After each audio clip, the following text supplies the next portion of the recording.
About 35, 40 minutes. Okay.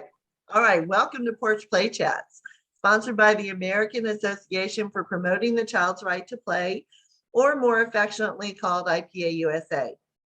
IPA-USA is the USA affiliate of the International Play Association that is comprised of 23 countries, all dedicated to promoting the child's right to play. In the US's efforts to promote play, we've introduced Porch Play Chats, and these are conversations with experts that are passionate, just as passionate about play as we are. And you can learn more about the Porch Play Chats and see an entire playlist by visiting our website at IPAUSA.org. And in that top right-hand area, you can subscribe to our YouTube channel and be a friend on our Facebook page. And we release a new Porch Play Chat every Monday year-round. So today, joining me on the porch is Lisa Murphy. Hey, Lisa. Hello, nice to see you. Lisa's one of our board members, and with us today is also Kathy Fleming. And Kathy is the former executive director of Fairytale Town, a storybook park devoted to play. And she is also the founder of the Sacramento Play Summit, a one-day conference for adults who work with children. And today she's with Steve Caudle, and Steve is the play manager at the Sacramento Adventure Playground, an athlete and a do-it-yourself contractor. Steve has many years of experience in youth development and after-school programs with park and rec districts and school districts, and he's developed the playground to be an engaging place for children and their families. And after 4 years at the helm, he's established it as a sustainable operation and a valuable asset in the community. So Kathy and Steve, welcome. We're so excited to have you. And we want to learn all about the Sacramento Adventure Playground. Well, thank you for having us. Oh, Kathy, you're muted. No, yeah, unmute. There you go. There you are. Thank you for having us. We're glad to be here, and we're very appreciative of all the work IPA-USA does on play. We really use your website as a resource quite often, so thank you for everything you do. And I was the founder of the Sacramento Adventure Playground about 4.5, 5 years ago. I had come back from a 3-month stay in England, and I was just fascinated by the adventure playgrounds I saw there and the type of play that they inspired. It was just so much more engaging and deep and beautiful, frankly, than any of the play I'd seen at the structured playgrounds I'd seen here in the States. So I really wanted to start one here in the Sacramento area. And when Steve applied for the job, I was thrilled because he's the perfect leader for an organization like this. So I'm going to let him tell you about the Adventure Playground. It is based more on the European model. It's based in a low-income neighborhood. In fact, it is in a former school site, elementary school site. The school closed about 10 years ago. This area has had a lot of disinvestment, and Fairytale Town was able to join 2 other sister nonprofits to transform this closed school site into a community center. Most of the programs that are offered here are family oriented, and the Adventure Playground is the one that is particularly child focused. So anyway, so that's a little bit of background, and now take it away, Steve. Yeah, so when I started doing the Sacramento Adventure Playground, I'll be honest with you, I never heard of them. I had no clue. It turns out, I raised my boys in that kind of format. I myself, grew up in the country. So I was very, hey, that's how I was raised. So I kind of had a natural inclination for it. But it was a daunting task. And, I came from a certain background, and Kathy would give me these books, say, okay, read these books, and say, we play, play, play, play. No education. All we do is play, play, play. And it was a huge learning curve for me, but what a valuable learning curve it is. And, it was kind of a rough start. When we had what we call community days on the second Saturday of the month, we opened up to all ages, and those were well attended. But our regular play, the one we were emphasizing, started in August of 2016. And there were many afternoons where maybe we had one young man here. So it took us a while to get it going. But 5 years into it, we're thriving.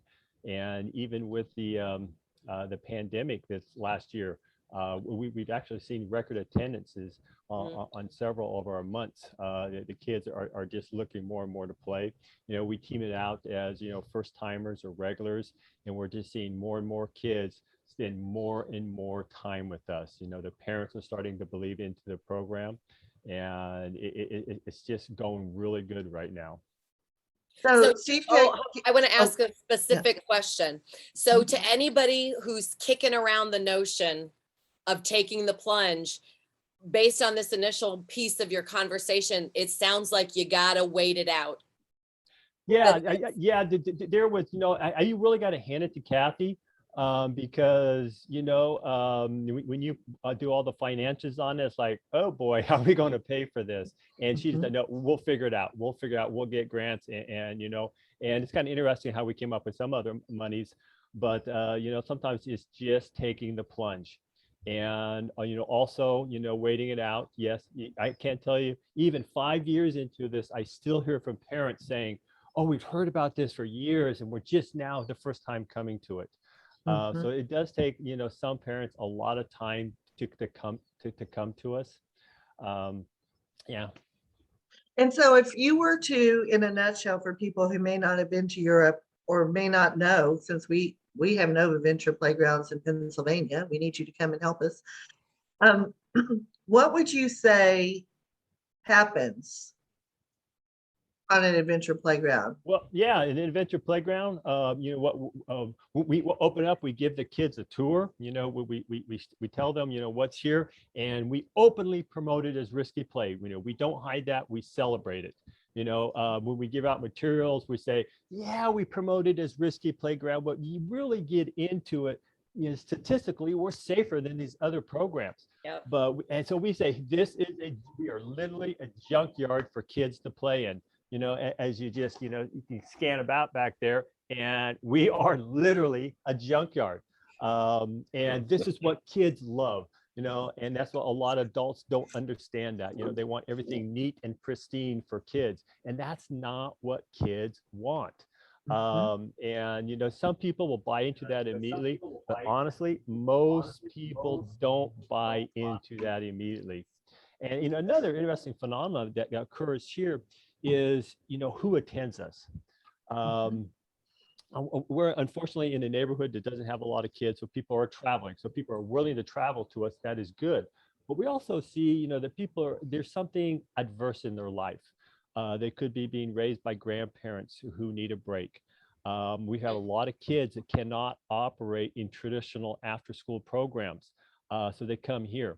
And we have so many wonderful stories. I remember we had one grandma one time that said, after 2 weeks, I go, oh, he's such a nice young man. She goes, what? He hasn't gotten in trouble yet? Was he supposed to? No, and we hear story after story after story about that. So that's where we get a lot of our play. We're housed in a neighborhood center that has a large counseling program, including counseling for kids. So we've had a lot of kids join our program via that counseling session too. Is there This adventure playground, again, is based on the European model. It's free. It's absolutely free to attend. The children do have to have their parents register them, so we get their contact information and emergency information and all of that. And the kids are free to come and go. So many of them walk over here, and then they'll go home for a snack and walk back. Steve might have put some parameters in place as to how many times they can come and go, but it's absolutely free. And it was kind of a challenge to educate the community about that. It's like, what's the catch? Yeah. People always assume there's a catch. And with us, the catch is that we do charge for special programs. And that's one thing that Steve has developed to make this playground sustainable. That's been the biggest issue for most adventure playgrounds, is they are expensive. You have to have people there to, keep an eye on the kids. They're more like lifeguards. They're not playmates. They're lifeguards, I guess, making sure they workers. don't, whack each other or something. But there are very few incidents. But at any rate, where was I going with this, Steve? Remind me. Yeah, just what a playground is. Oh, so it's free yeah, and the programs that Steve has started that are fee-based. So for example, in the fall, he will typically have a fire night, and that will be, $5 a person, something like that. And they'll get to learn about fire. They'll be able to start fires. They'll be able to cook food on a fire. And it sounds risky, but actually it's very safe because it is supervised. And a lot of kids just don't know how to handle matches, fire, anything. And so it's very valuable lesson, this, for them to know, like, if you're going to strike a match, not to do it towards you, but to do it away. If you start a fire, that you always have water nearby or sand nearby to put it out. And Steve tells a story about one of the kids who came to the fire night, who said, I think we kept someone from being a pyromaniac. She was so interested in starting fires, but by the second hour, she was like, Yeah. not interested anymore. Been there, done that. And I know I'm asking, even though I think I know the answer, but just for the general viewers for us, walk us through like the logistics, the hours, age range. Can I be by myself and wander in, and how old do I need to be? So, some of the things you could do here, for example, we'll put a ladder in the tree and they can climb up this redwood tree. And about 40 feet up is a bell. They can ring that bell as an accomplishment. You can't tell you the confidence builder when a shy child suddenly, after many attempts goes up and rings that bell. Suddenly they can make friends and they're so social, it's unbelievable. But we have a mud play area. We tell the kids, they get covered with mud, we put shovels out there, we tell the kids to dig as deep as you want, and they can dig deep. We have what we call the river. It's we made this little recirculating stream, and then we put gold in there. And that's one of the big things about play is like, well, most of the kids know that it's fake gold, but that's a whole part of play, is associating with something that is valuable. You can do that. And of course, every spring, and actually this year it seemed a bit longer, it had pollywogs in it. And oh my gosh, do the kids love pollywogs. We have a 40-foot zip line. We have an obstacle course that's based upon the Spartan races. It ends in a maze. Of course, you have all the fort building. We have the hammers and the saws sitting out perpetually. We even have cordless drivers. And I guess one of the things that we're kind of unique is we have an indoor facility too. And we do crafts. And my understanding is, a lot of European adventure playgrounds don't do crafts. Well, we do crafts here. We get a lot of donated items and stuff like that. But early on, one of the things we noticed with the store is, we would put the craft items out and they would go through like hundreds of pieces of paper. It was just, it would, make a mess, and they were just going through so much material. So we created the store, and it's like, okay, the kids got to buy the stuff. And oh my gosh, you talk about, setting a trend. Is that became probably the number one thing for kids to come here and earn money.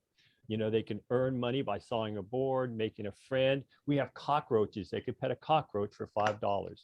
We have Shelly the tortoise, a 70-pound tortoise. They find Shelly, they can pet Shelly and they get $10. We'll have the first time kids spend their entire first time earning money. And it could be picking up trash, it could be picking up nails or stuff like that. That is the most popular thing here. Right? But an interesting component of that is this is what the new kids are drawn to. But maybe after a couple of weeks, it's like, oh, I've done that. I'm not so much interested in it like that. And some of those kids will disappear on us. But the ones that stay, they evolutionize. They learn how to play with stuff that's not given to them. They don't need the zip line. They don't need the ladder to learn how to play.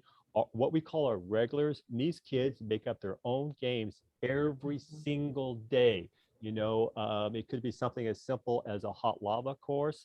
to these intricate games based on Among Us or whatever. And that's the whole thing. They're self-organizing and they're creating these own games. And that's what we really, really love to see here at the playground. But you have a So- hook, right? They come in because you have a 40-foot zip line. Exactly, And exactly. so you have these hooks to get them in, to get them sort of, oh, this is kind of fun. And I could go try this, and I could go try this, but these other kids are doing other things that Yes. maybe I didn't feel comfortable doing, but now I'm watching them and now I'm able to do them. So it is though, I think that's the secret maybe, because you have the hook Yes. Yes. And, that and draws just, them in.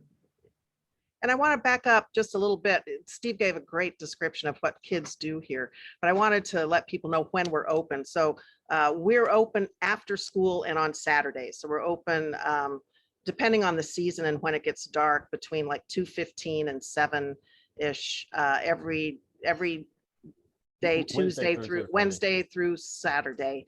And then we have some week-long camps that take place in the summer, and those happen in the morning. And again, that's another way that we earn revenue to sustain the Adventure Playground.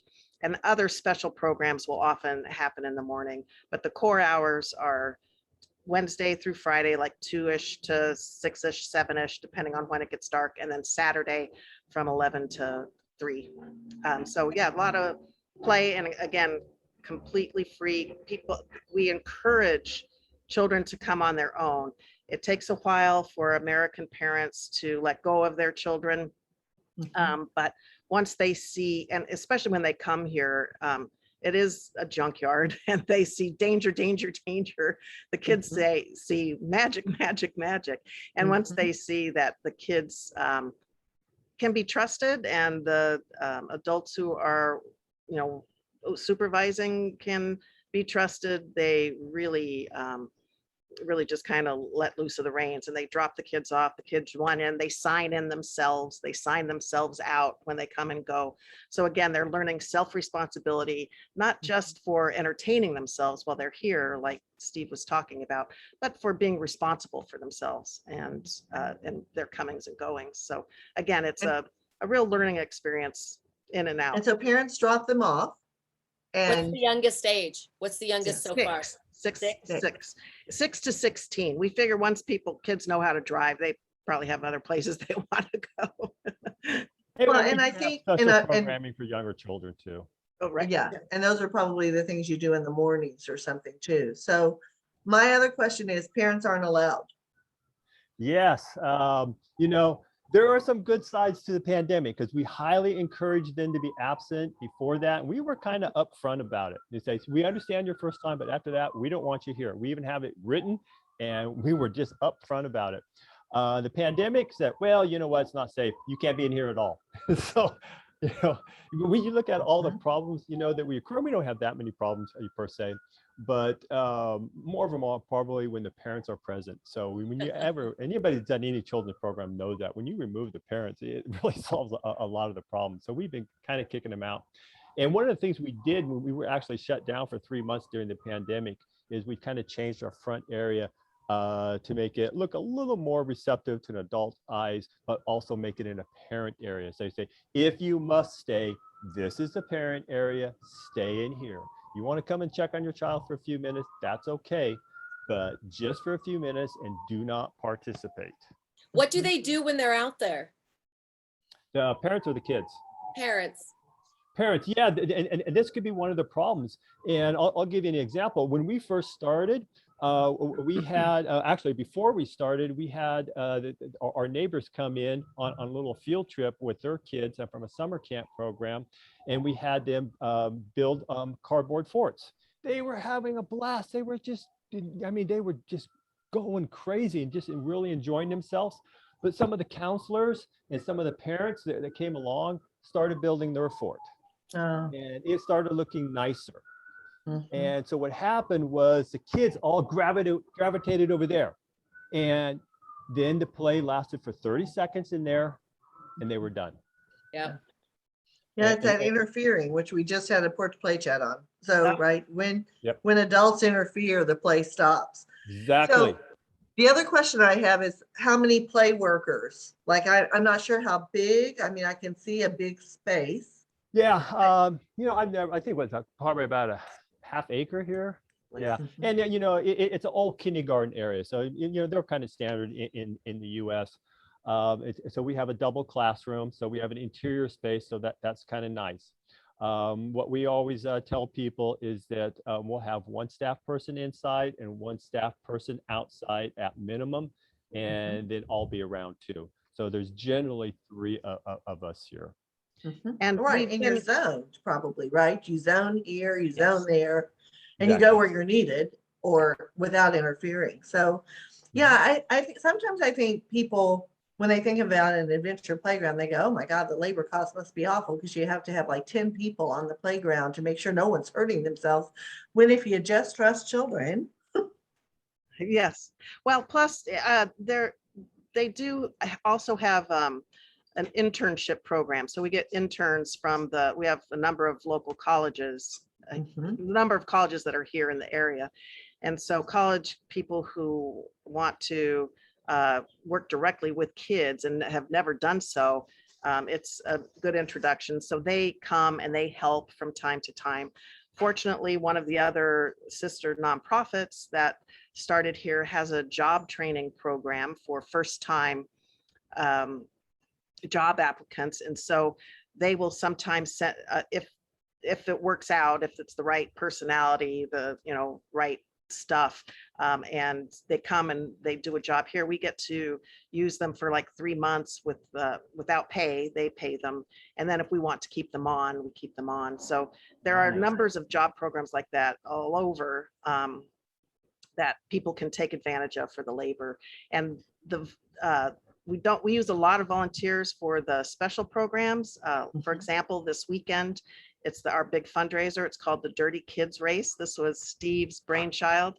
And it's I don't know, maybe a 2-mile kind of run with like a couple of mud pits that they either have to crawl through or run through, a bunch of climbing things, hay bales. They have to lug buckets of cement and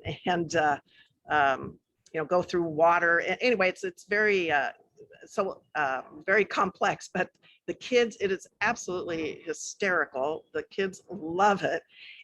And in fact, I dragged my husband to volunteer the first year, and he's wanted to come ever since to help volunteer. It's so much fun.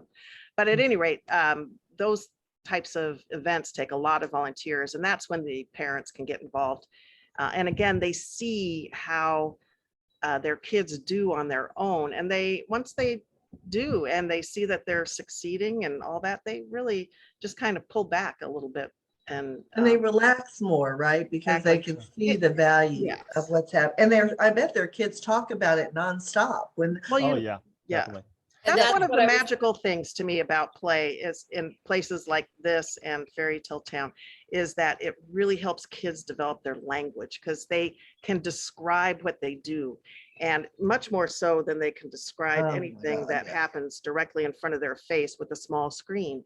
And so they become much more communicative, in my opinion, when they participate in these rich, unusual environments that they need to use their words to explain. Yeah. Have you found that the neighborhood, because I have been fortunate, I was there in its early days, it has grown and changed quite a bit. Have you found that the neighborhood has become and evolved to be protective of the space? Well, they've become much more trusting of us. At first, they Okay. were hesitant. It's a very, it's a Spanish-speaking area. We typically have a Spanish speaker on staff so that we can communicate, and it's not all up to the kids to translate. And there was some mistrust, especially with the free and having to register and Right. all that. But it's become part of the community now, I think. That's But wonderful. how about that, Steve? Yeah. This is a closed down school, and it was closed down because of lack of kids. So that aspect has kind of hurt us. It's an area that, if you drive by, you say, oh, it's a regular area. But if you walk down the streets, I would not walk down these streets at night, This area does have some difficulties. In many regards, I think we've been very fortunate that that neighbors haven't thrown too much of a fuss. There was maybe some fuss. We really couldn't nail it down about the way we looked. So we put an exterior fence of wood all around it. Oh. They were spaced so you could still see through it, and so it's not totally out of sight. But that generally has seemed to work out pretty good. But Well, and I think again, building that, I wanted to go back on. And we see that the social aspect of the kids' growth here. I mean, it's just tremendous. But it's not just the kids; it's the parents who grow here. One of my best stories is we had a couple of girls who they were doing counseling next door, and so when the one girl wasn't in counseling, she would come over here and play. And mom was with them. Mom did not believe in what we were doing. Everything was a danger. But the girls enjoyed it. They kept going to counseling. They kept coming over and kept coming over. Eventually, the mom would actually take off for a little while, and she'd take off longer and longer. And one of my greatest stories is one day she goes, I see my kids have grown here, but more than anything, I've learned to trust myself as a parent. Wow. Yes, that is something that was incredible. Yeah, and we've heard stuff like that more than once too. I've learned to trust my child. I've learned to trust myself. What And an isn't that amazing beautiful? hashtag and slogan, right? A sound bite. I mean, not that we want to ever reduce our work to that, but that's a very, very powerful one. So good on you guys. Yeah. Well, and I think what I'm hearing is that in this time frame that you've been there, you've developed a reputation that's welcoming and trust building, because those parents are leaving their precious beings and you're not letting them go in there, except maybe to check in just for a second. But then their kids are coming back with all these stories of what they did and what they enjoyed and how much fun they had and who they played with and what they, and then parents go, oh, well, if I'd been watching, I may have not let them do that. So I'm kind of glad I wasn't there, because what I don't know is sometimes Exactly. better. Yeah. Right? Yeah. Yeah. Then I'm Now not that the my parenting days hyperventilating. are gone, I say, yes, the less I knew, the happier I Yeah, was. woo, yeah, that's what I would say to my teenagers. I ask a question: do I really want to know the answer to this? Right? I'm not sure I do. And so, that's I think a lesson for parents to, again, trust their kids. Yeah. And children to be able to make decisions that are good choices and not necessarily hazard choices, right? And they need to go further. They need to trust them to allow them to get hurt both physically and mentally. Too often we see kids with the slightest wound and the parent has a fit. And it's just part of life. You get injured. So there's not even blood most of the time. And sometimes parents just get so frustrated by that. But it's the emotional aspect of it too. Is that the kids come here and they grow emotionally. Maybe they come in here with problems. I remember when we first opened, most of these kids in the neighborhood literally fought with each other. I mean, physically fought with each other. And we invited them in, kept inviting them in. We would try to control the situation when it got too far and stuff like that. But after just a couple of months, all these disputes went away and they learned how to play with each other. And that's, you parents have got to allow kids to get over minor injuries. They got to let them learn how to solve their own disputes. Oh, I think that's the beauty, because maybe they hadn't gotten to know each other, or they had differences and they didn't accept those differences, and that's why they were fighting. And then they learned that, oh, well, we're all humans and everyone has an opinion and everyone has a voice. Well, and I think an adventure playground provides like authentic, organic opportunities to realize that I might be of service to somebody, of service to another. So maybe when I wasn't inside the playground's walls, you know, that was the big, strong kid that beat everybody up. But yet now here, maybe that's the kid, that's the only kid who's able to lift up the pallet so that we can actually, you know, create something. So I start to see you in a different light. And if it wasn't for that kind of a space, you know, I don't know, but maybe that might not have happened. Well, yeah, that does bring up a good point, because we're always talking about bullying. You know, we got to protect the kids who are being bullied. But, you know, there's also needs to be something for the bullies too. We've got to stop them from being bullies. And exactly what how you mentioned it, you know, they're able to suddenly use their strength. And then they feel better about themselves. So the kids who are naturally inclined to be bullies learn also how to get along with other kids here. And, you know, and because we have staff, if it goes too far, we're able to stop it. But each child from each end is able to go, how far can I go to come into the middle and become a friend to everybody? You know, it takes me back to Barbara Colorosa's book, who I love, The Bully, the Bullied, and the Bystander. And that each one has a role and each one needs support, right? So if I'm the bystander and I see it happening, I should intervene, right? Right. And then if I'm the child being bullied, I need to learn how to stick up for myself. And if I'm the bully, I need to recognize that that child's probably been bullied. And so they're just, you know, repeating behavior. And so each one of them needs a specific type of intervention that could easily happen on an adventure playground. Yeah. And if an adult steps in there and takes sides, tell the kids what to do, shake hands, say these magic words, it just delays it. Yeah, says I'm sorry. You have to say you're sorry. And I'm like, oh God, please don't. Yeah. Please don't do that. They are not sorry. No. Stop teaching them to lie. They're planning the revenge in their head while they're saying it. They are. And that's just the way it is. And adults do the same thing, you know, oh, I'm so mad. But, you know, I think that the ideas of adventure playgrounds, and you have a website, right? So people can go on and see it. SacAdventurePlay.org. SacAdventurePlay.org. Sacramento Yeah. Play. Yeah, it's just SAC, SAC, adventureplay.org. So sacplay.org. No, SAC Adventure Play. SAC Adventure Play. .org. Adventure Play. Thank you.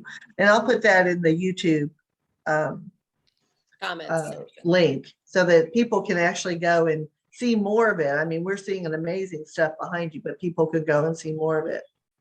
Thank you so much for coming on to the Porch Play Chats and sharing with us about the importance of adventure playgrounds and sort of the strategy and the tips for how to maybe start one and what is actually on yours. So I know all adventure playgrounds are different, but I know many of them have mud pits and they have saws and hammers, and I didn't know they had zip lines, so that's really exciting. So I love zip lines. Yeah. And so the thing I think that viewers should take away from this is it's possible to create an adventure playground in your own community, and it takes time to build the trust in the community, but the benefits of that 5-year span is incredible to both the community and to the families who visit it,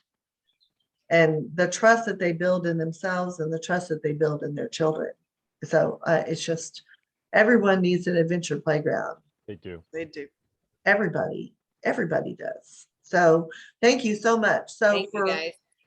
Stay with us for a second. To learn more about Porch Play Chats, make sure you visit IPA-USA.org. And until next time, keep on playing. Bye.